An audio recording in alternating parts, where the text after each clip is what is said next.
anyone that does not understand the importance of submission cannot effectively function in God's kingdom. When we get to be with Jesus, with the Lord, most of the things that we are focusing on will never be a challenge there. Because by the time we get to meet with the Lord, all these things would have been settled to its perfection. All of these things would have been properly dealt with by the Lord himself. But here is another thing. One thing that may have not been dealt with is our knowledge of the operations of God's kingdom.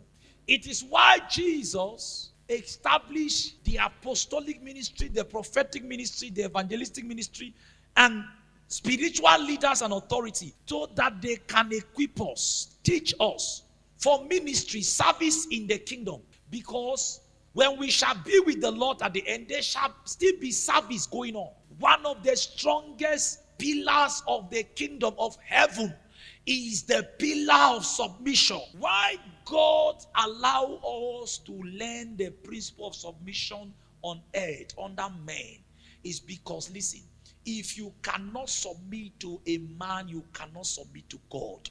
If you don't learn it here, you won't succeed there. You will still be a rebel in heaven. And God forbid that you get to heaven and think that your will is supreme. If you don't master the art now in this way of surrendering your will, when you get there, you will suffer.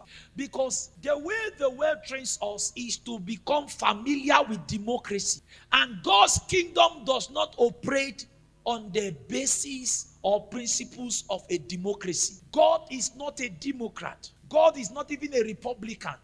When we get to heaven, what God says is not a suggestion, it's a law. Now, what does it mean to submit? To submit in Hebrews chapter 13 and verse 17 means surrender. Until you surrender, you are not submitted. You surrender your will, you surrender everything.